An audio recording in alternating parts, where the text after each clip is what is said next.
우리 다음 주이 시간 이어가셔서 함께 찬양하심으로 예배 시작하시겠습니다.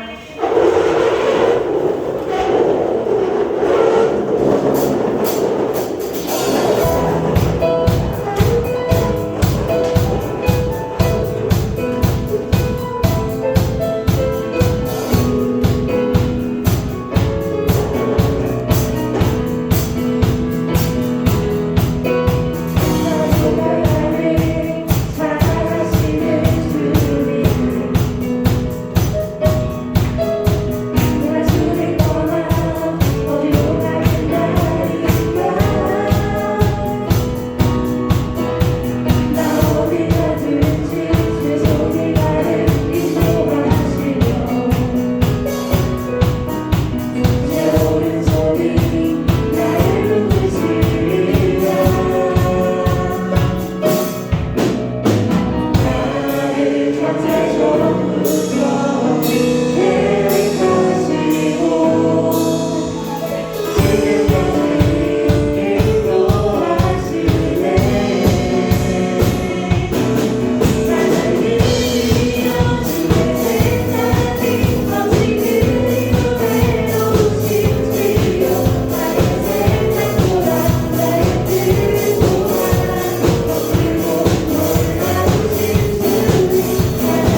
주를 위한 이곳에 주를 위한 이곳에 예배하는 자를 주네 그가 참되니 없어 주님께서 슬퍼하시네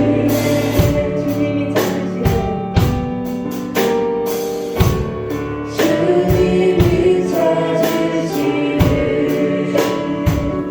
그 한 사람 그의 예배자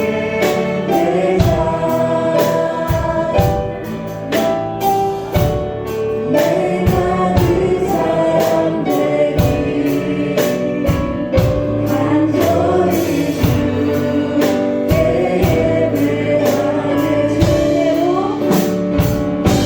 예배하는 주님의 이곳에 서 있네 주님께 엎드려 절하네 그 어느 것도 양 필요 없네 주님만 경배해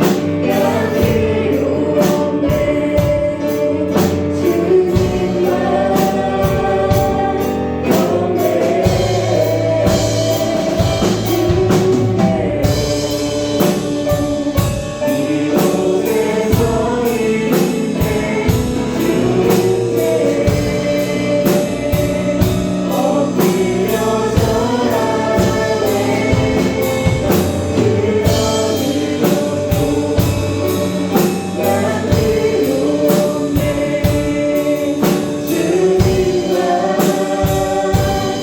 그 어느 것도 양 필요 없네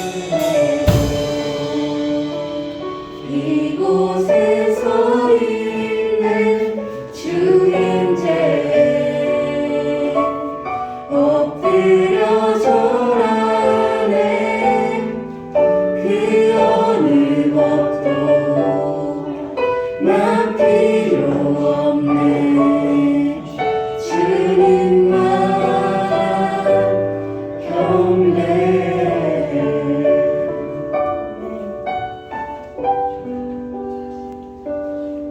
이 시간 이 자리에 우리 함께 모인 정말 우리의 힘이 아닌 우리 주님께서 이끄신 그의 힘을 항상 기억하셨으면 좋겠습니다. 그래서 늘 주님께서 찾으시는 이곳에 정말 주님께서 찾으시는 그 한 사람 예배자가 될 수 있기를 우리 다 함께 이 시간 전심으로 기도하시며 나아가시겠습니다. 기도하시겠습니다.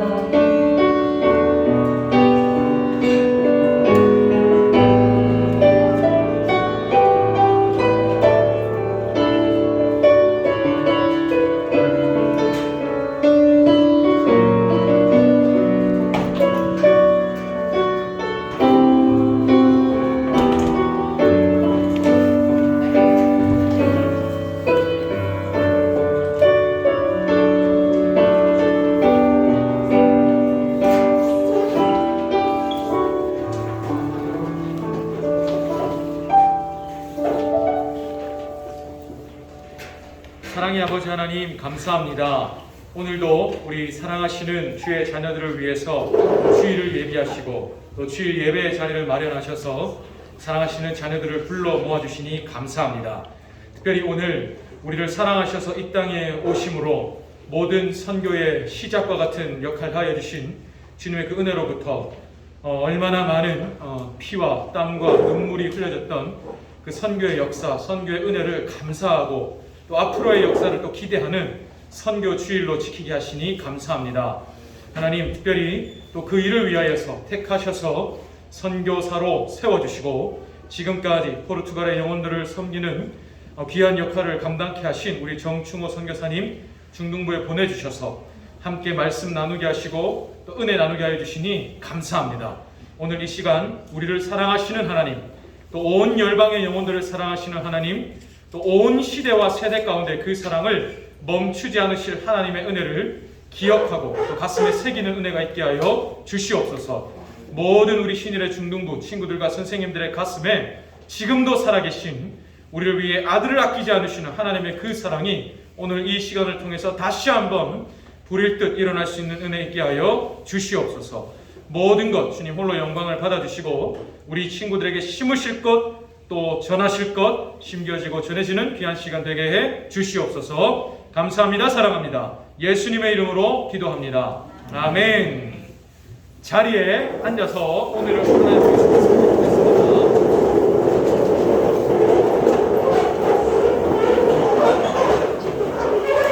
자리에 앉아서 오늘 하나님께서 우리에게 주신 말씀 함께 보겠습니다. 오늘 하나님이 우리에게 주신 말씀은 민수기입니다. 민수기 11장 21절에서 23절까지 말씀입니다.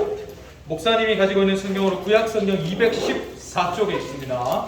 민수기 11장 21절에서 23절까지 3절 말씀입니다. 구약성경 214쪽 민수기 11장 21절에서 23절 성경책 가지고 있는 친구들 함께 찾고 또 화면도 참고하면 되겠습니다. 민수기 11장 21절 23절 3절 말씀이니까요. 우리 다 같이 목사님이 시작하면 한 목소리로 하나님의 말씀을 함께 읽겠습니다. 시작. 모세가 이르되 나와 함께 있는 이 백성의 보행자가 60만 명이온데 주의 말씀이 한 달 동안 고기를 주어 먹게 하겠다 하시오니 그들을 위하여 양떼와 소떼를 잡은들 조카오며 바다의 모든 고기를 모은들 조카오리이까. 여호와께서 모세에게 이르시되 여호와의 손이 짧으냐 내가 이제 내 말이 내게 응하는 여부를 보리라. 아멘. 오늘 이 본문 말씀으로 설교를 정충호 선생님이 해주실 텐데 그 전에 우리 중동부에 아주 반가운 친구가 오게 되었습니다. 새 친구예요. 우리 민경이가 학교 친구를 전도해 왔는데 민경이랑 우리 수연이 잠깐만 앞으로 나와주면 함께 인사하는 시간 잠깐 갖겠습니다. 민경이가 학교 친구를 전도했어요. 같이 한번 박수로 맞이할까요? 네. 좋습니다. 앞에 서는 것을 힘들어하셨어요. 그래서 목사님이 잠깐 전에 들은 대로 소개를 하겠습니다. 민경이랑 수인이가 초등학교 동창인데 초등학교 때는 크게 친하지 않았어요. 중학교 올라와서 친해지게 돼가지고 이제 2학년 올라가고 더 친해졌어요. 그래서 민수도 같이 친구긴 한데 민경이가 좀 더 친해가지고 전도를 해왔습니다. 네. 같이 한번 박수로 맞아요. 엄수인입니다. 엄수인 박수로 맞아요. 그리고 수인아 반갑다. 목사님이 중동부에서 준비한 우리 선물입니다. 전도를 한 민경이와 전도되어 온 수인이에게 중동부에서 선물을 전달하겠습니다. 박수로 함께 해주세요. 민경이 감사합니다. 자녀 돌아갈 때 또 박수로 함께 해주겠습니다. 너무 감사합니다. 오늘 선교주일에 마침 선교주일에 새 영혼이 교회에 왔어요. 너무 기쁘고 감사한 일입니다. 수인이가 4살 때 교회를 다녀봤고 한 번도 교회를 나온 적이 없어요. 하나님의 택하신 영혼 이렇게 반드시 오게 되어 있습니다. 너무너무 감사한 일입니다. 그러면 우리 정충호 선교사님 포르투갈에서 복음 사역 하시다가 지금은 현재 KPM에 잠시 오셔서 순회 사역하고 계시는 우리 정충호 선교사님입니다. 선교사님 모실 때 다 같이 큰 박수로 열렬히 맞이해 드리겠습니다.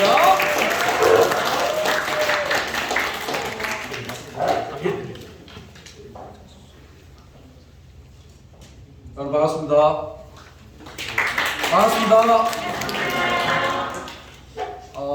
제 소개를 먼저 해야 될 것 같은데 선교사님은 2008년도에 북아프리카 모로코에서 선교사역을 했어요. 2018년도까지 선교사역을 했고 거기서 이제 이슬람권 국가이기 때문에 그곳에서 사역하는 이제 상황들이나 비자 문제가 어려워져서 인근에 있는 포르투갈로 비자를 해결해 줄 수 있는 다른 분이 계셔서 거기서 비자 해결을 받고 다시 이제 모로코에서 계속 사역을 하는. 그래서 포르투갈로 소개되어 있지만 실제는 모로코에서 사역을 했던 그런 선교사님입니다. 여러분 북아프리카에 있는 국가들 아세요? 아프리카가 있으면 북아프리카에는 어떤 국가들이 있을까요? 이집트. 예, 옆에 이제 모로코로부터 옆에 가면 알제리가 있고 또 그 옆에 튀니지가 있고 좀 더 가면 리비아가 있고 그리고 좀 더 가면 이집트가 있죠. 여기가 이제 북아프리카인데 북아프리카는 과거 저 사우디아라비아로부터 공격을 받아서 6세기경에 다 이슬람화 되어져서 국가 종교가 이슬람 국가예요. 그래서 태어날 때부터 이슬람의 그 문화에 따라서 신앙생활, 그들의 신앙생활을 하고 그리고 곳곳에 이제 모스크들이 있어요. 모스크가 있어서 우리 눈에 한국에 오면 십자가가 많이 보이지만 그곳에 살면 모스크들이 이제 쫙 있는데 모스크에서는 마찬가지로 하루에 그곳에서 5번씩 이렇게 기도를 해요. 아침 우리처럼 새벽기도가 있어요. 거기도 그래서 알라후 아크발 비스밀라 이렇게 하면서 사람들이 막 이렇게 모여들어서 하는 그런 이슬람 국가들의 이제 모습들이고 그리고 이 사람들은 그 금요일 우리처럼 우리는 이제 주일이 그 예수님이 십자가에서 예수님이 무덤에서 부활하신 것이 그 우리가 주일로 지키는 그런 날이라면 그곳에는 이 금요일 날 해가 지면서부터 이제 공휴일에 들어가는 그런 풍습 그런 문화들을 가지고 있는 이슬람 국가이고 당연히 이슬람 국가이기 때문에 예수님 복음을 한 번도 들어보지 못한 그런 사람들이 절대 다수이고 그리고 이런 기독교 선교사들을 받아들이지 못하는 이제 그런 국가입니다. 그런 국가에서 선교사로 가서 살다가 왔었고 오늘 말씀해 보면 이제 이런 말씀이 나오죠. 그 하나님께서 누구에게 말씀을 하세요? 누구에게? 모세에게 이렇게 어떤 하나님께서 전혀 믿음이 없는 누군가에게 이야기하는 게 아니에요. 하나님께서 모세라는 지도자, 오늘날 치면 우리 욕창 목사님 같은 그런 지도자에게 말씀을 하세요. 모세야, 너희 이 백성들 이 한 달 동안 고기를 다 주워 먹게 하겠다. 이렇게 이제 하나님께서 말씀하세요. 누가 말씀하셨다고요? 하나님. 살아계신 하나님이 말씀하셨고 그 말씀을 듣는 사람은 목사님 같은 이런 지도자 모세가 신앙의 영적인 지도자인 모세가 하나님의 말씀을 들었어요. 그리고 모세는 어떤 사람인지 잘 아시죠, 여러분? 그 이스라엘 백성들을 홍해를 지나오는 그러한 또 그 광야에서 여러 가지 기적을 행했던 이런 사람이 모세예요. 그러면 살아계신 하나님이 말씀하시고 그러한 모세가 하나님의 말씀을 들으면 아멘! 라고 해야 되는데 모세가 오늘 말씀은 그렇게 반응을 하지 않아요. 말씀에 한번 볼까요? 21절로 갑니다. 21절 다 같이 한번 읽어보도록 합시다. 21절 한 번만 더 읽어봅시다. 시작. 모세가 이르되 나와 함께 있는 이 백성의 보행자가 60만 명이었는데 주의 말씀이 한 달 동안 고기를 주어 먹게 하겠다 하시오니 그들을 위하여 양떼와 소떼를 사람들 족하오며 바다의 모든 고기를 모은들 족하오리까. 이 말씀의 내용은 긍정적인 표현이에요, 부정적인 표현이에요? 부정적. 여러분 부정적이죠? 네. 그 모세의 반응은 하나님이 말씀하셨지만 그 말씀을 받아들이지 못해요. 왜냐하면 모세의 눈앞에 있는 사람들은 60만 명이 저기서 60만 명은 남자들만 60만 명이니까 자녀들, 여자들 이렇게 다 포함하면 약 200만 명이나 되는 어마어마한 사람들이 지금 모세와 함께 가고 있단 말이에요. 그러면 한 달 동안 고기를 다 주워 먹게, 고기를 계속해서 먹게 하겠다 이렇게 하나님 말씀하셨는데 그 말씀을 모세는 받아들일 수가 없어요. 왜냐하면 사람들 너무 많아요. 그래서 모세의 표현이 하나님, 아무리 하나님께서 말씀하셨지만 이 지금 제가 가지고 있는 양떼를 다 잡고 그리고 바다에 있는 고기를 다 잡고 소떼를 다 잡는다 해도 불가능한 일입니다. 이렇게 반응을 해요. 여러분 우리 목사님이 설교를 하시면서 하나님의 말씀을 여러분 믿어야 되는지 안 믿어야 되는지 나도 모르겠습니다. 이렇게 말하면 어떻게 되겠어요? 그럼 뭔가 굉장한 혼란이 생기겠죠. 하나님이 살아계시고 우리 삶을 인도하시고 우리에게 축복하시기를 원하시는 하나님이십니다 라고 말씀을 전해야 될 모세 지도자가 하나님께서 말씀하셨음에도 불구하고 실제로 그 하나님과 대답하는 과정에서는 하나님 불가능할 것 같습니다. 아무리 하나님이지만 불가능할 것 같습니다. 이렇게 모세가 반응을 해요. 왜 이렇게 했을까요? 선교사님이 모로코로 갔는데 한번 그 PPT 해볼까요? 모로코로 갈 때에는 굉장히 이렇게 믿음이 충만했어요. 아주 내가 모로코에 가면 모로코에 있는 모든 사람들을 다 복음을 전하리라 이런 마음으로 지금 모로코에 갔는데 막상 가서 보니까 내가 잘못 온 것 같아. 여기 하나님이 보내신다고 믿고, 그리고 한국에서 이렇게 떠날 때는 한국에 있는 교회들 또 여러분 친구들 같은 친구들이 선교사님을 위해서 기도해줘서 이렇게 갔는데 막상 모로코에 가니까 그 복음을 전한다는 게 너무 두려운 거예요. 못 하겠는 거예요. 거기 가서 곳곳에 있는 모든 사람들은 마치 저 선교사님이 입고 있는 이 복장을 다 입고 있었고, 그리고 사람들은 이 예수 그리스도는 우리의 구세주가 아닌 거예요. 예수님은 십자가에 죽지도 않았고, 이 코란에는 예수님은 그냥 인간으로서 죽었던 그런 사람에 불과한 거예요. 그 사람들에게 복음을 전한다는 것이 마음이 너무 부담스러웠고, 하나님이 말씀하셨어도 모세처럼 반응을 한 거였죠. 하나님 불가능할 것 같아요, 여기서는. 다음으로 갈까요? 그 이슬람권 국가에 가면 양들이 많이 있어요. 양이 많이 있는데 이 양은 여러분 라마단 이렇게 들어봤어요. 이슬람 국가에서 하는 금식 한 달 동안의 금식을 하는 라마단 기간이 끝나고 나면 40일 뒤에 이 사람들이 다 양을 이렇게 잡는 축제를 해요. 양 잡는 날을 하는데 우리 성경에 보면 왜 양을 잡느냐면 매년 이 양을 다 잡아서 자신의 죄를 우리가 1년 동안 지었던 죄들을 이 양에게 제물로 딱 바쳐요. 그러면 양을 통해서 하나님께서 양의 피를 통해서 우리의 죄를 용서해 주세요. 만약에 우리가 예배드리는 이 시간에 자 여러분 예배가 하나님께 드려지기 위해서는 다 집집마다 양을 한 마리씩 가져오세요. 이렇게 하면 어떻게 되겠어요? 이 얘기가 온 이제 예배당에 양구름 소리부터 시작해서 또 양을 잡아야 되니까 양을 잡으면 피를 흘리게 되고 온 피냄새 이렇게 되면서 이제 옛날에는 그렇게 예배를 드렸단 말이에요. 그런데 모로코에서는 여전히 매년마다 양을 잡아요. 양을 잡는데 이 양이 모로코의 이제 인구가 한 3,500만 명인데 양이 그날 잡히는 숫자가 350만 마리가 잡혀요. 하루에 그 모로코 전체 나라에서 350만 마리가 동시에 다 잡혀요.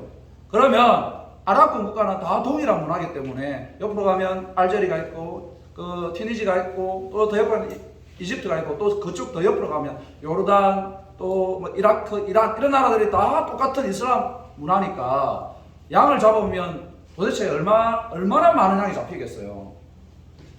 그런 풍습 그렇게 해야지만 양을 다 이렇게 잡아야지만 자신의 죄를 이렇게 용서받을 수 있다 이렇게 생각하는 그 풍습이 여전히 존재해요.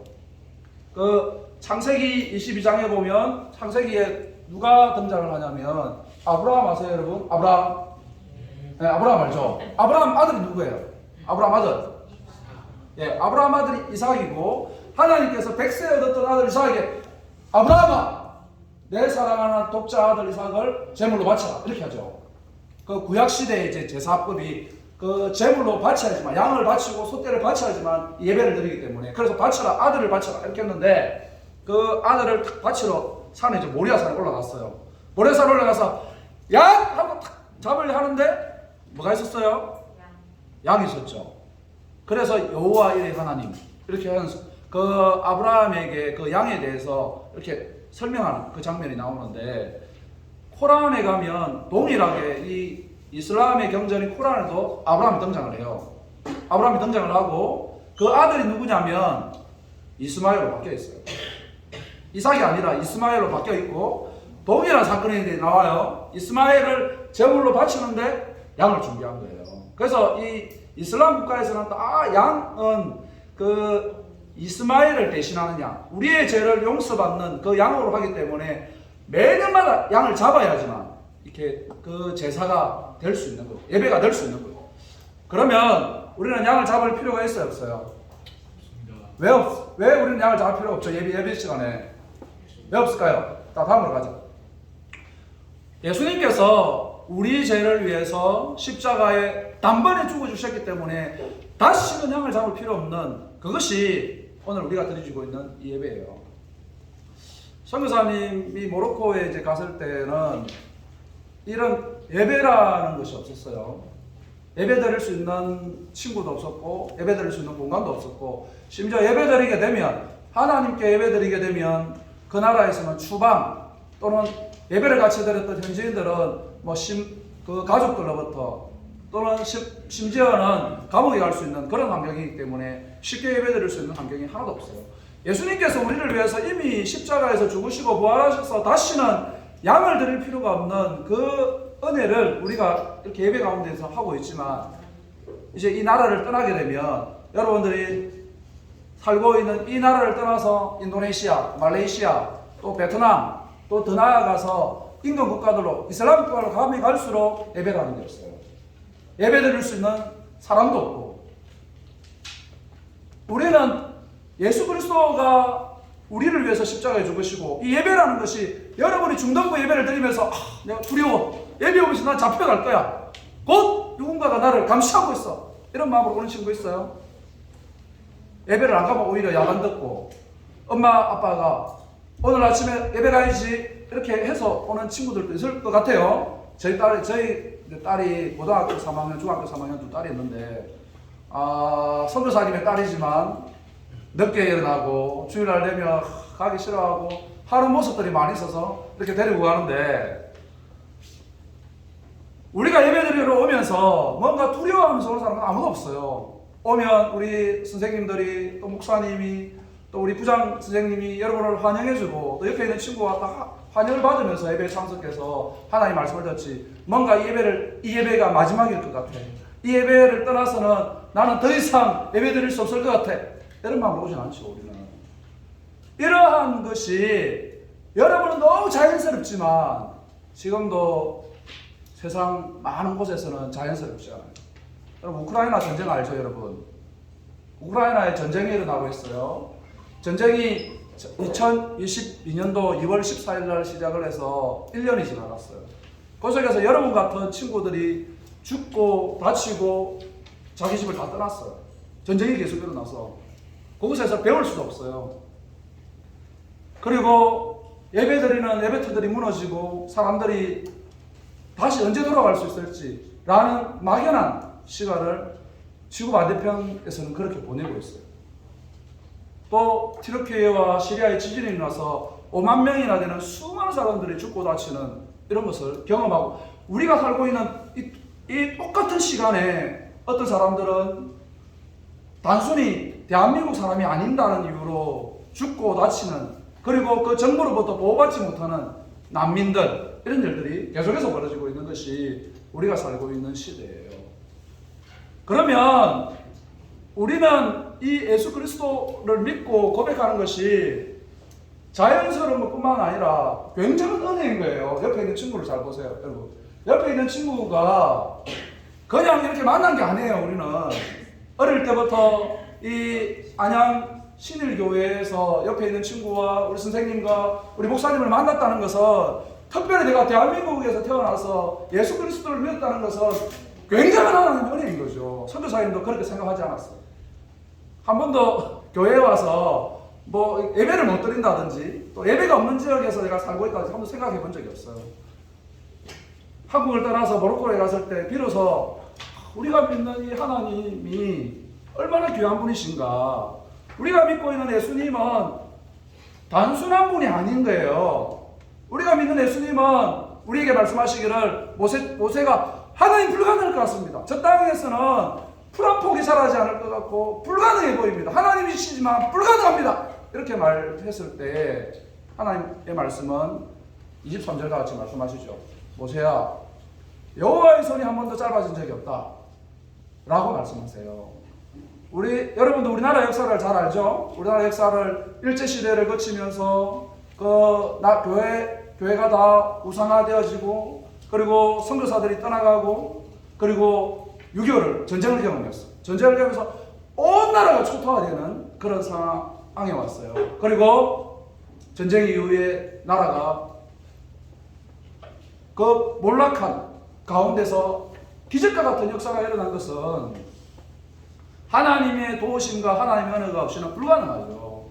그때 많은 사람들이 이제 대한민국 속에 우리 같은 이 나라에는 불가능하다. 하나님이 살아계신다 하지만 하나님이 살아계신데 어떻게 이런 일이 발생할 수 있느냐? 불가능해. 라고 할 때 하나님의 백성들이 여호와의 손이 짧아지지 않은 것을 믿고 고백했던 그 결과로 말미암아서 오늘 우리가 여기에 있는 것이죠. 선교사님은 여러분들이 이 불가능을 가능케 하는 아무도 안 된다고 말하는 그런 상황에도 불구하고 우리 신앙의 선배들이 자신의 젊음을 들이고 열정을 들여서 헌신했던 그 결과로 말미암아 세워졌던 이 나라 이 민족, 그리고 더 나아가서 전 세계 온 인류 가운데 복음이 전해지는 그런 나라가 되기를 소망합니다. 다음으로 갈까요? 예, 다음으로 가시죠. 모로코에 가서 선교사님 저곳에 갔을 때에 복음을 이제 전하는 것이 쉽지 않은 상황이었는데, 근데 이제 시간이 지나면서 이곳에도 하나님께서 하나님의 백성들을 하나님께서 찾아놓으셨다는 것들을 알게 됐어요. 저기 스페인에 가면 스페인 남쪽에 알제시라스, 세우타 이런 이제 지역들이 있는데 그곳에서 이 이슬람권을 복음화시키기 위해서 계속해서 아랍어 복음 방송을 보내요. 우리나라가 마치 이제 극동 방송을 보내는 것처럼 복음 방송을 이렇게 보내고 있는데, 이 친구 아흐메드라는 이 친구가 그 복음 방송을 듣고 예수 그리스도를 마음에 믿게 된 거예요. 자신의 아랍어로 들으면서 복음 방송 예수님을 믿었는데, 그 친구 또한 이 누군가 자신을 도와주고 함께 만날 사람을 기다리고 있었어요. 그러다가 이제 선교사님을 만나게 됐는데, 선교사를 만나고 나서 너무 신앙이 잘 자랐어요. 신앙이 아주 잘 자랐고, 그리고 예수님에 대한 이 믿음들이 계속해서 나누는 것에 대한 이 감격들로 이렇게 자라다가 이제 결혼할 때가 되어져서, 결혼하는 그 상황에 이 안 믿는 이슬람 여자와 결혼할 수가 없다 해서 믿는 자매를 찾고 찾아서 이제 결국 결혼하게 됐어요. 12월 24일 날 결혼하는데, 이게 기독교식으로 결혼식을 하니까 다른 사람을 초대할 수가 없었어요. 초대할 수가 없었고, 선교사님하고 선교사님의 가족이 유일한 그 결혼식의 정인이었고, 함께 이제 그날 아무도 초대하지 않았지만 하나님 앞에서 결혼식을 한다는 것 자체에 너무 감격해서 이렇게 결혼식을 마치고, 그리고 이제 살면서 1년 뒤에 자녀가 태어났어요. 자녀가 태어났는데 이 아메드라는 형제가 아프기를 시작하는 거예요. 계속해서 이제 아프기를 시작해서 저희가 어떻게 그 모로코에 있는 병원들을 다 찾아서 낫게 해보려고 그렇게 했는데, 모로코에 병원이 기술이 안 좋으니까 해결이 안 돼요. 그래서 한국에 있는 저희 선교부에 연락을 했어요. 저희에 있는 이 형제가 너무 귀하기 때문에 이 한국으로 보낼 테니까 살려달라. 그렇게 해서 선교본부에서 그러면 이 아메드를 한국 땅으로 보내주세요. 이렇게 해서 보내게 됐어요. 제3국에 있는 모로코라든지 가난한 국가에서 한국에 들어오면 절차가 굉장히 까다로워요. 우리나라는 여권 하나 가지고 전 세계 아무 데나 갈 수 있지만, 저런 나라들은 이제 한국에 들어가려면 철저하게 검사를 하기 때문에, 어쨌든 우여곡절 끝에 한국에 들어와서 곧장 이제 어디로 갔냐면 부산에 있는 우리 보건병원을 보냈어요. 보건병원을 보내서 이 형제를 막 검사를 했는데, 하고 보니까 한국에 너무 늦게 온 거예요. 일찍 뭔가 왔으면 좀 더 이렇게 검사라든지 진행을 해서 수술할 수 있는 그런 단계까지 왔을 텐데, 너무 늦게 왔고, 그리고 병원에서는 혹시라도 수술을 잘못하다가 죽게 되거나 하게 되면 국가 대 국가의 외교적인 마찰로 갈 수 있기 때문에 못하겠다는 거예요. 우리가 한국 사람이기 때문에 어려움이 있어도 되니까 고쳐주세요, 수술해주세요 이렇게 하면 되지만, 외국 사람은 쉽게 그렇게 안 되는 거예요. 그래서 이 형제를 다시 돌려보내기로 했어요. 선교사의 마음이 어떤 마음이 들었냐면 모세와 같은 마음이 들었어요. 아니 하나님께서 잘 아시지만 이런 이슬람권 국가에서 한 사람의 예수 믿는 사람을 만나기가 너무 어려운데, 그리고 우리가 기도하고 또 전국 교회에다가 이 형제를 살려달라고 부탁도 했고, 그리고 한국에까지 가면 다 살 수 있다고 보냈는데 이렇게 돌려보내면 하나님 살아계신 거 맞나요? 제 입에서 그런 말이 나왔어요. 아니 하나님 살아계시면 우리가 공부하고 우리가 기도하고 우리가 이렇게 예배드리면 날마다 우리 인생에 즐거움과 기쁨과 감사와 능력과 은혜가 충만해야 그게 진정한 신앙생활 아닌가요? 라고 하나님께 묻기 시작했어요. 여러분은 어떤 것 같아요? 하나님이 살아계신데 하나님은 한 번도 여호와의 손이 짧아진 적이 없는 것들을 우리 인생을 통해서 여러분이 태어나서부터 초등학교, 중학교까지 오는 이 과정 가운데 하나님의 도우심을 따라서 우리는 살아왔는데 때때로 하나님이 느껴지지 않을 때도 있어요. 그런 적 없어요, 여러분? 있어요, 없어요, 여러분? 여러분들은 다 믿음이 훌륭한지 모르겠지만 선교사님은 그런 마음이 들었어요. 아니 이렇게 노력해서 뭔가 살려주셔야지. 이렇게 한국에서 보내면 어떻게 하나님 도대체 계시지 않은 것 같다 이런 마음이 이제 들었고, 그리고 모로코에 이 형제를 돌아왔는데 모로코 병원을 전전긍긍하다가 결국 소천을 했어요. 결국 죽었어요. 마음이 이제 무너지는 것 같았고요. 하나님은 정말 안 계신 것 같았어요. 하나님이 살아계시면 살려주셔야지. 기적, 죽은 자를 살리시고 눈물 자를 눈을 뜨게 만드시고 죽은 나사로를 일으키시는 그분이 하나님의 능력이라면 살려주셔야지. 죽게 만들면 제가 도대체 한국 교회에다가 어떤 이야기를, 선교사를 보내고 기도 제목을 그렇게 했으면 하나님이 살려주셨습니다. 여러분, 하나님이 정말 살려주셨습니다. 이렇게 보고하고 싶었는데 할 말이 없어지는 거예요. 그냥 선교사도 그만두고 싶었어요. 아이, 하나님 차라리 그냥 저를 이곳에 보내지 마시지, 만나게 하지 마시지, 신앙생활을 했으면 책임을 지셔야지 하나님, 이런 마음이 들었고요. 그러고서 장례가 있었어요. 장례가 지나고 나서 3일 동안의 장례를 지나고 이 가족들이 찾아갔어요. 찾아가서 그 아내가 부시라라는 이제 자매인데, 이 자매에게 하나님께서 너희 가정을 위로하기를 원한다 이렇게 하니까 자매가 뭐라냐면 자기는 모로코에 살기 싫대요. 자기는 종교의 자유가 있는 한국으로 자기를 데려가달래요. 한국으로 쉽게 사람을 데려올 수 없죠. 뭐 한국에 신앙의 자유가 있고 한국이 살기 좋다고 해서 현지에 있는 사람들을 아무나 데려올 수 없잖아요. 그런데 자매가 저에게 뭐라냐면, 당신도 알다시피 이슬람 국가는 남성 중심의 국가이기 때문에 남편이 먼저 죽어버렸고 여자의 혼자의 몸으로, 그리고 어린 자녀를 데리고 이런 이슬람 국가에서 살아가는 것이 너무 고달프다. 그리고 자신은 예수 그리스도를 고백하기 때문에 예수 신앙생활을 하면서 또 여자 혼자서 자녀를 데리고 이 땅에서 사는 것은 너무 어렵기 때문에 자기는 한국에 가고 싶다. 그리고 제가 이제 한마디를 했는데 그게 제 마음이 너무 찔렸어요. 당신 같은 사람은, 당신 같은 선교사는 언제든 한국에 들어가면 되지 않느냐, 어려움이 생기면. 그렇지만 우리는 이 땅에서 신앙생활하는 그 믿음의 고백으로 살아야 된다, 이렇게 얘기했어요. 사실 선교사님도 모로코에 오래 있고 싶지 않았어요. 선교사님이 선교사로 살고 있었는데 모로코에서 오래 살고 싶지 않았어요. 선교사님이 한국을 떠날 때에 첫 딸은 한국 만 3세에 떠났어요. 그리고 둘째 딸은 태어난 지 6개월 만에 떠났어요. 그러니까 딸들이 이제 그 모로코에서 다 자란 거죠. 모로코에서 자라면서 이제 떠나올 때에 이제 가족들, 그 장모님, 뭐 장인어른 이렇게 이제 계셨는데, 장모님이 아니 정서방, 아니 이 한국에서도 얼마든지 목회를 할 수 있는데 꼭 그렇게 선교사로 저 멀리까지 가야 되겠느냐? 그것도 아시아 국가도 아니고 저 아프리카까지 그렇게 멀리까지 가야 되겠느냐?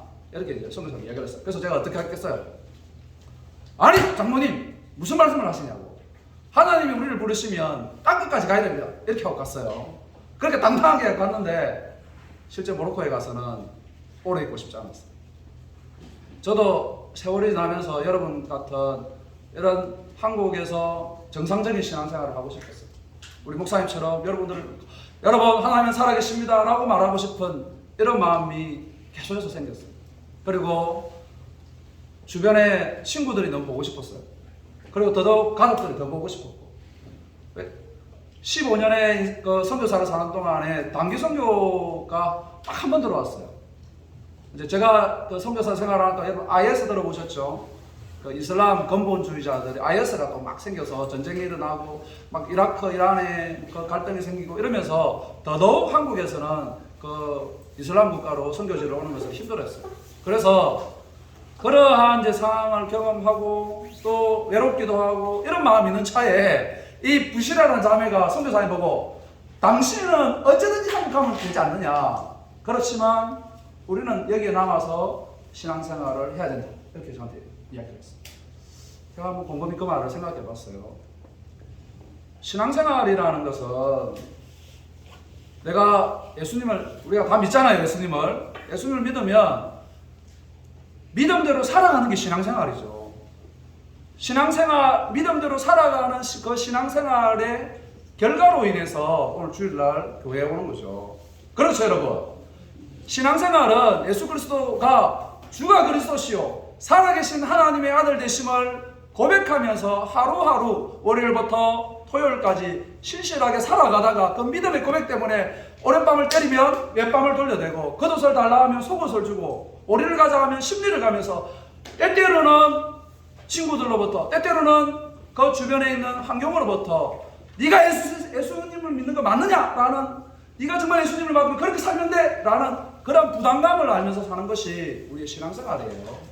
그런데 예수님을 믿고서 날마다 어려움에 직면하게 된다면, 날마다 어려움을 겪고 신앙생활하는 것 때문에 어쩌면 감옥에 갈 수 있는 그런 환경까지 가게 된다면 누가 신앙생활 하고 싶겠어요.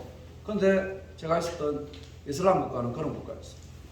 그런데 저 선교사님은 어떻게 하냐면, 당신들은 예수님을 잘 믿어야 돼. 아무리 이슬람 국가에 살지만 예수가 그리스도야. 너희들 그 고백대로 살아야 돼. 이렇게 말하고 있는 거예요. 그 말은 곧 반대로 말하면 너희들은 계속해서 어려움을 겪어야 돼. 너희들은 이 땅에서 어쩌면 왕따를 당할 수도 있어. 그렇지만 왕따를 당해요. 이렇게 이야기하고 있는 거예요. 정신을 차리고 보니까. 그렇지만 정작 저는 그곳에 살기 싫었어요. 모세처럼 그런 마음이 되어버렸어요. 하나님 살아계시지 않습니다. 하나님이 살아계시면 기도하는 이 땅, 이슬람 국가에 변화가 있어야 되는데 데려가 버리시고, 그런데다가 제가 친하게 지내는 그런 친구들이 신앙생활 때문에 어려움을 겪는다면 그것이 어떻게 하나님이 살아계신 것입니까? 라는 반문이 끊임없이 일어났어요. 답을 할까요? 예, 계속 넘겨주세요.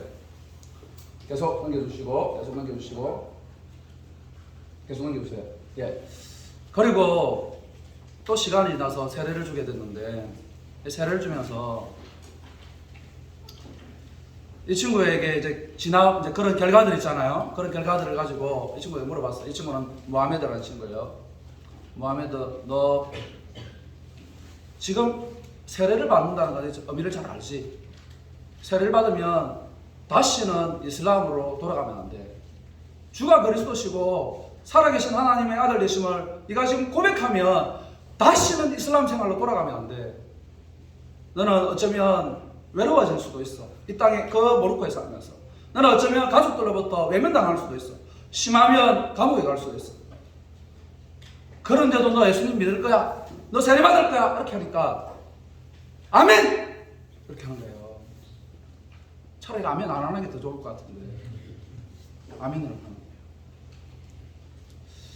선교사님은 세례를 주고 신앙생활을 잘하라고 하면서, 여러분 예수 그리스도 때문에 여러분의 생에 복이 있을 겁니다. 예수 그리스도께서 우리에게 지혜를 주실 겁니다. 여러분이 살고 있는 인생 가운데 하나님께서 말씀하신 것으로 말미암아 여러분을 향한 여호와의 손이 한 번도 짧아진 적이 없음을 여러분 겪게 될 겁니다. 이렇게 말하고 싶었지만 이 친구에게 그렇게 말할 수가 없었어요. 어려움을 당할 거야. 너 부담을 안고 살게 될 거야. 어쩌면 너 가족들로부터 외면당할지도 몰라 라고 말하고 있는 제 자신이, 그런 사람이 제가 선교사였어요. 그러면 이 친구에게 세례를 줬는데, 다음으로 갈까요? 그리고 저희는 포르투갈로 옮길 수밖에 없었어요. 2018년도에 포르투갈에 있다가 다시 모로코로 들어갔어요. 모로코로 들어갔는데 그 시간이 얼마 지나고 나서 이 모하메드라는 형제가 결혼을 했어요. 결혼을 하고 나서 그 집에 가니까 그 아내에게 복음을 전한 거예요. 분명히 제가 말하기를 너 신앙생활을 바로 하면 어려움을 당할 수밖에 없다라고 했음에도 불구하고 아멘으로 답을 했고, 그리고 자기 아내, 결혼한 아내에게 복음을 전했어요. 복음을 전해서 저희가 갔을 때에는 이 자매가 세례받을 준비가 되어 있었어요.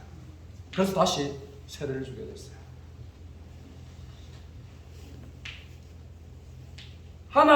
하나님께서 우리가 생각하는 것이 어쩌면 때때로 인생이 잘 안 될 수도 있어요. 여러분들 중학교에서 고등학교로, 고등학교에서 대학교로 이렇게 계속해서 뭔가 한국에서 살아가는 경쟁사회 속에서 살아가면서 우리의 생각처럼 뭔가 되어지지 않을 수 있어요. 모세처럼 내가 신앙생활을 오래 해도 하나님이 살아계셔. 내 인생을 향하신 하나님의 그 하나님 되시고 뭐냐 도대체 이렇게 생각할 수도 있어요. 그렇지만 선교사님이 짧게 경험했던 선교의 경험, 그리고 오늘 말씀에서 우리에게 말씀하시는 것은 여호와의 손이 여러분 각자 한 사람 한 사람을 향한 여호와의 손이 결코 짧아지지 않았다는 것을 말씀하고 계세요. 오늘 우리가 살고 있는 이 세상은 여러분처럼 젊은 여러분들에게 세상이 기다리고 있어요. 세상이 여러분들을 선교사의 삶으로 부르고 있어요. 여러분이 꼭 해외에 나가서 선교사적인 삶을 선교사로서 살지 않는다 할지라도 저런 많은 세계에 있는 곳곳에 있는 사람들이 복음을 기다리고 있어요. 누군가가 가서 복음을 전해주는 것을 기다리고 있어요. 지금 선교사님들은 선교사 평균 연령이 거의 이제 55세, 56세 이렇게 막 올라가요. 그런데 점점 선교사로 헌신할 사람들이 없어요. 선교사님들이 열심히 복음을 전해서 교회를 세우고 전도를 하고 교회를 개척했지만 다시금 선교사로 헌신할 사람들이 없어요. 선교사들을 계속 추방하는 그런 국가들 다시 누가 가서 복음을 전하려고 하는 사람들이 없어지고 있는 것이 오늘날 우리 세대예요. 여러분 부탁드립니다. 과거 이 땅에 언더우드 선교사가 와서 주여 이 땅은 풀 한 폭이 자라지 않을 것 같은 이 조선 땅에 하나님 이 땅은 사람들이 받아들이지 아니하는 그런 환경이었다라고 기도했지만 100년이 지나고 130년이 지났을 때 이 땅에 많은 교회들이 생겨났던 것처럼 하나님의 손은 짧아진 적이 없기 때문에 여러분이 다음 세대의 선교사로 헌신해 주기를 소망합니다.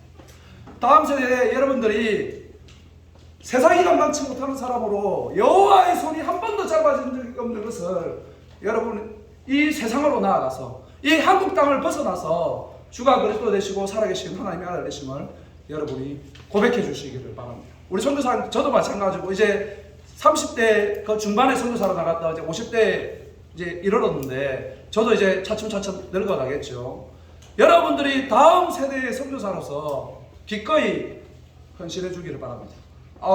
저는 모하메드를 만나고 아메드를 만나서 너희들을 향한 그 복음의 역사는 중단되지 않는다는 것들을 보여주기를 바랍니다. 선교사들을 많이 추방을 시켰어요. 모로코에서 많은 선교사가 추방이 됐는데 추방된 그 숫자만큼 다시 젊은 선교사들이 이슬람 국가에 가서 선교를 하고 있어요. 선교사님은 이해할 수가 없어요. 아니 우리를 야 너 신고하지 마, 너 배척 나하고 다시 오지 마 이렇게 말하면 나도 싫은 것이 우리 기본적인 그런 마음이잖아요. 나를 환영해주고 나를 반겨줘야 내가 가고 싶은데 그런 배척하는 국가에 하나님은 왜 제 국가에 또 선교사들을 보내는지 잘 모르겠어요. 하나님 아버지의 마음은 모든 사람, 모든 민족, 우크라이나 땅에서 죽어가는 저 땅에, 튀르키예, 시리아의 지진으로 인해서 수많은 사람들이 죽어가는 그 땅에 누군가 가서 복음 전해주기를 기다리고 있어요. 여러분들이 그런 사람이 되어주기를 소망합니다. 우리 같이 한번 기도할까요? 하나님의 손은 한 번도 짧아진 적이 없어요. 여러분을 향한 긍휼, 여러분을 내 삶을 기대하는 바, 마가복음 9장 23절에서 말씀하기를 할 수 있거든이 무슨 말이냐? 믿는 자에게는 넣지 못할 일이 없다고 말씀하신 그 하나님의 손은 한 번도 짧아진 적이 없어요. 여러분이 이 10대 시절에 살아계신 하나님, 역사하시는 하나님, 위대하신 하나님, 한 번도 나를 포기하지 아니하시는 그 하나님을 꼭 만나기를, 그 하나님 붙들고 다음 세대의 선교사로 헌신하는 그런 여러분들이 다 되어지기를 하나님, 우리의 하나님이 되시고 우리의 소망이 되시고 우리의 능력이 되어주시옵소서. 우리 다시 한번 기도하도록 하겠습니다. 살아계신 하나님, 하나님 아버지, 나의 주 나의 하나님이 되어주시옵소서. 우리가 여기까지 신앙생활을 하며 하나님 여기까지 오게 된 것이 하나님의 전적인 도우심과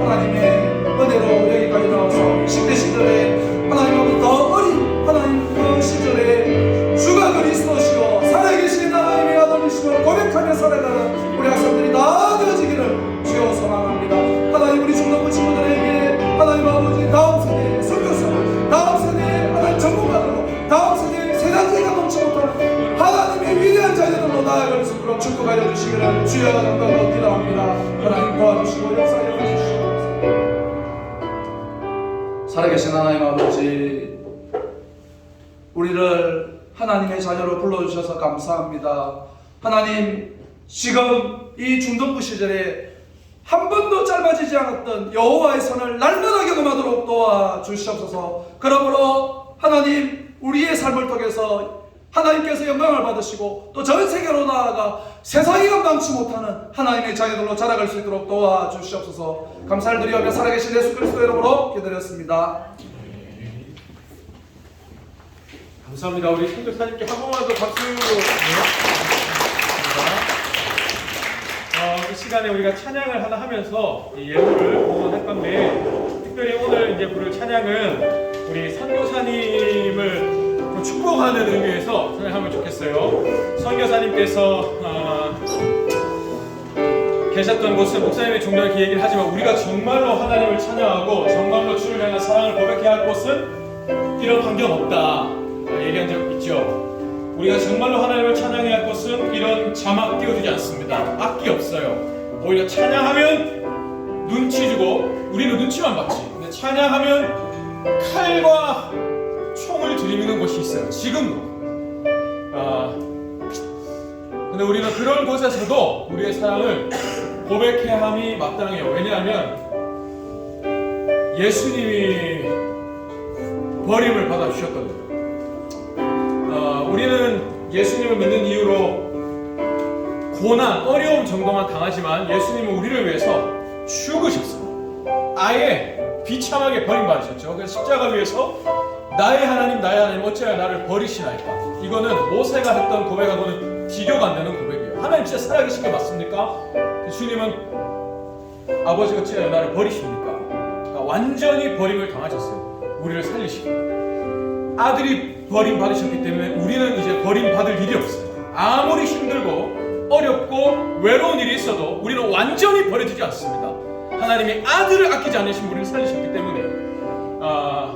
그래서 여러분이 힘들고 어려운 일이 있을 때 하나님 왜 나를 버리시나요? 절대 그렇지 않습니다. 버리시지 않아요. 그걸 꼭 기억하면 좋겠습니다. 근데 우리 선교사님들은 기꺼이 버림받아도 좋습니다 하는 마음으로 나가 계신 분들입니다. 버려주시죠. 15년 동안 선교사 사역을 하시는데 동안에 단기 선교팀이 한 팀 왔다. 이게 무슨 말이냐면, 내가 있는 이 선교지의 외부의 사람들이 한 번밖에 온 적이 없다. 나는 그렇게 외롭게 사역을 하실 수밖에 없었다는 거예요. 버림받은 거죠. 어떻게 생각합니까? 그냥 내 눈으로 보고. 근데 절대 그렇지 않았죠. 하나님 버리지 않으셨고 지금도 버리지 않으시고.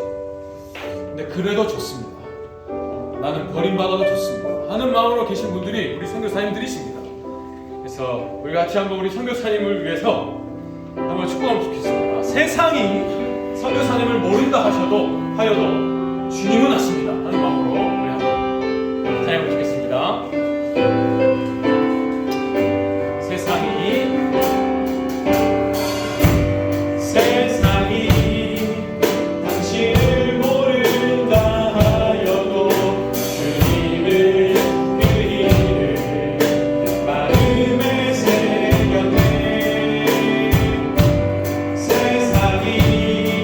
주의 모른다 하기에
감사합니다. 하나님께서 우리를 살리시기 위해서 하나뿐인 아들 예수님을 이 땅에 보내어 주셨습니다. 근데 예수님 온 세상을 살리시기 위해서 이 땅에 오신 그 막중한 큰 사명을 가지고 오셨지만 아무도 그것 알아주지 못했습니다. 심지어 예수님 곁에서 3년을 동고동락했던 제자들도 예수님의 그 마음 알아들이지 못하고 결정적인 순간에 다 도망갔지요. 예수님 이렇게 외로우셨습니다. 그 외로움 십자가에서 절정이셨습니다. 아버지께도 버림을 받으셨지요. 우리를 위해서 예수님 철저하게 외로우셨고 철저하게 버림받으셨습니다. 네, 이 은혜와 사랑으로 오늘 우리가 이렇게 하나님을 예배하고 하나님을 믿을 수 있습니다. 근데 그 예수님이 버림받으신 이후에 얼마나 많은 우리 믿음의 선조들, 특별히 우리 선교사님들의 피와 눈물과 땀이 있었는지 우리가 잊지 않아야 합니다.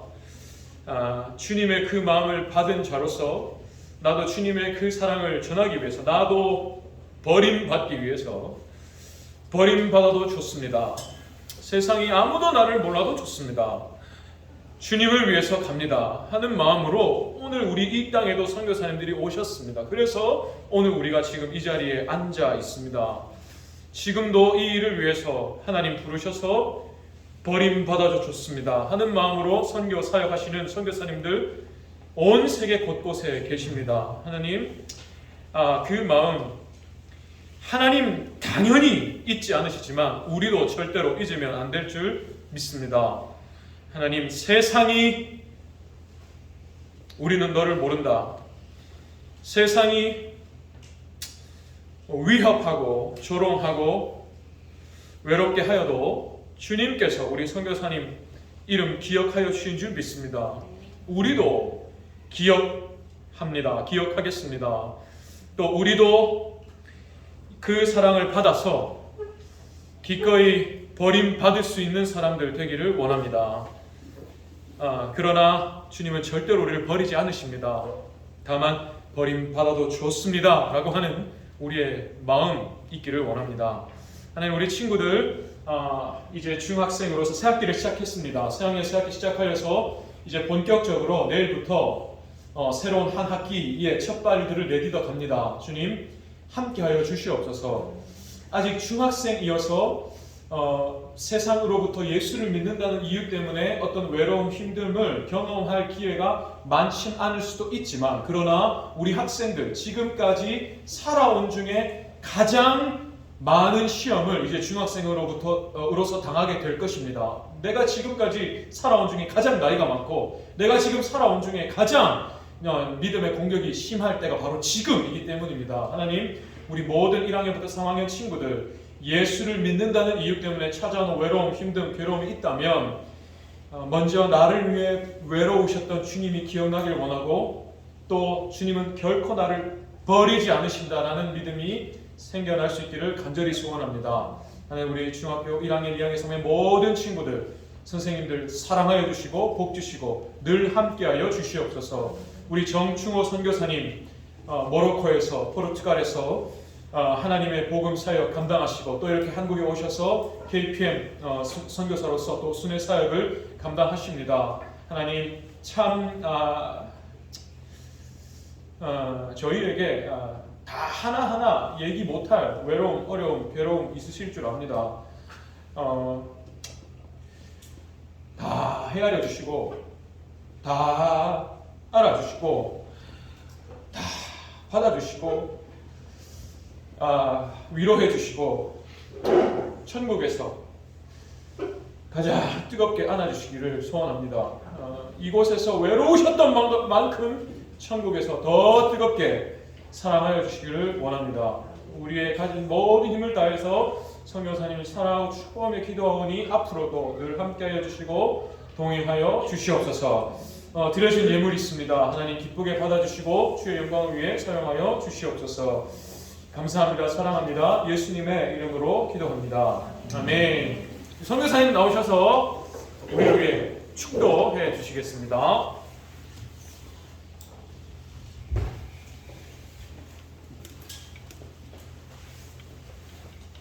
살아계신 하나님, 중동부 시절에 예수 그리스도를 더욱더 뜨겁게 체험하도록 도와주시고, 그러므로 흔들리지 아니하는 믿음 생활 가운데 갈 수 있도록 도와주셔서 시간이 지나면 지날수록 5년 뒤에, 10년 뒤에, 20년 뒤에 하나님의 위대한 자녀들로 자라갈 수 있도록 도와주시옵소서.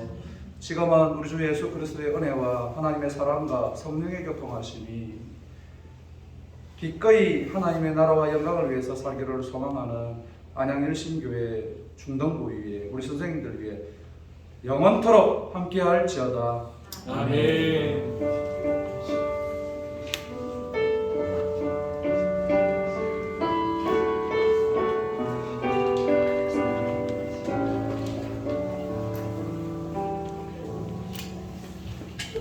네, 우리 선교사님 박수로 선교사님께서 또 위에서 맡으신 시간들이 있으셔가지고 지금 바로 올라가셔야 합니다. 우리 부장 집사님 나오셔서 광고 말씀 드리시겠습니다. 네. 네, 광고 빨리 마칠게요. 이무수 말씀님. 우리 박동진 선생님 휴가 나왔습니다. 우리 선생님 환영합니다. 박동진 선생님. 선생님. 네, 휴가 잘 마치고 잘 복귀하시기 바랍니다. 우리 새학기 시작했죠, 우리 친구들. 그래서 새학기 시작한 거 축하해. 좋은 선생님과 좋은 친구들 많이 사귀고 또 선생님하고 잘 인정받고 우리 멋지게 새학기 시작하기 바래요. 우리 선생님들 중에 아직 우리 2월달에 반모임 안 하시는 분들은 3월 안에 우리 친구들과 신학기 반모임 해주시기 바랍니다. 그리고 우리 공과 시간에는 이제 여기에서 공부 안 하고 로비에 부스가 설치되어 있어요. 그래서 우리 선생님과 같이 선교 부스를 돌아보면서 선교지에 대한 마음도 좀 알아보고 그 나라에 옷도 있으니까 의상도 체험해보는 시간을 갖도록 하겠습니다. 우리 선생님들과 아이들 데리고 올라가서 바로 체험해보는 시간을 갖도록 하겠습니다.